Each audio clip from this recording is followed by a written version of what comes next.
The obvious is that I'm overweight. I got the "only skinny people are beautiful" memo a tad too late. You would have thought it was deadly to live in this world and be heavy. Damn if you want to lose weight when you're good and ready, do it now. Doesn't matter if you don't know how, they got surgeries and pills that can make your dreams real. Give you that sex appeal, even though your heart don't heal. I'm not making an excuse, I'm just telling the truth. That your experiences will consume you if you don't pluck it from the root. I got 180 pounds of excess weight in case you need proof. I'm not looking for sympathy, let me put it simply. The food seems to sedate, the weight clearly frustrates. But if chips ain't your drug of choice, you're unable to relate.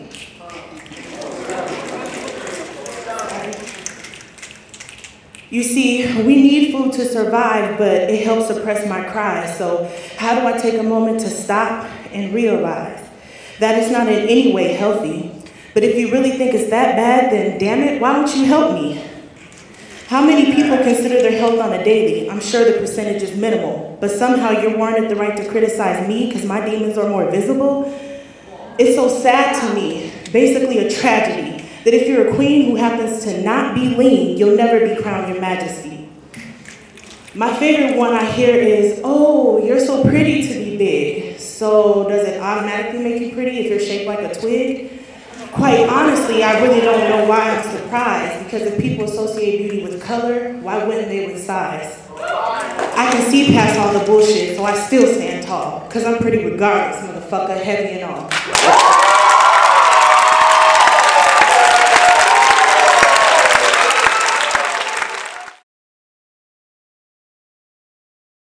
I want everybody to do me a favor right now. Raise your hand if you feel like you are the person that you are. Like you're not influenced by anybody else, like you're you, you know?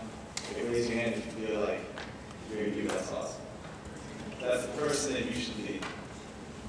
Yeah. I looked in the mirror, thinking back on trial and errors, and I wasn't the me that I wanted to be. I was the me that they wanted from me. See, I've been up and down, back, forth, and around. And if I've learned one thing, it's to stand your ground. It's to be who you are and develop a sound. Funny how my legs got tired when I ran with the crowd. I wasn't happy in their image, so they photoshopped me out. They drilled me and they tested me on rocky ground. And when I couldn't get across the way, they knocked me down. But enough of that talk. What's the result when I knock you down? Well, in high school, I met this girl and I asked her out and she said yes. Not because of my good looks, but because I got a real heart in my chest. But with stories with girls, man, I guess I take first place because I met that girl and I asked her out and I threw up on the first date. I threw up on the first date. But it's alright, because we dated for 5 months, and in that time I felt like I was pain-free until we broke up. My grandpa died the same week. He never saw me graduate, but it's okay, I know he's proud, because I'm a real human being. I don't run with the crowd. So, if I'm on an island, I'm fine. If that's what it takes, I'll just cast it away and we'll soon all be replaced. But while I'm here, I know this much. I'm having a good time. And did you stand your ground? Because I know I stood mine. And look where it got me. I'm happy having a blast, making fun from peers and treasure from another's trash. But just making treasure from another's trash, fun from peers. I'm being myself. See, I'm in college, studying for an occupation, but I don't just want a job, I want a vocation. I want to make money and travel a whole nation, I want to travel a whole wide world, but let's face it, I'm not doing that on a teacher's salary, like $40,000 a year. What is that hourly? But I'm a little nervous and scared, I'll admit it, but I'll be doing what I love, being myself, don't forget it. Yeah.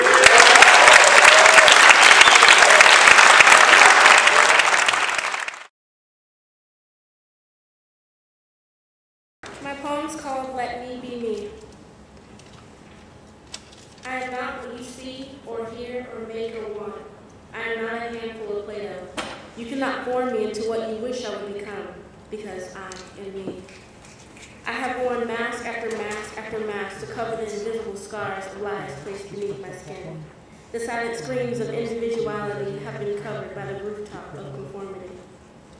I cannot censor my reality to protect the formality of despair because I am me.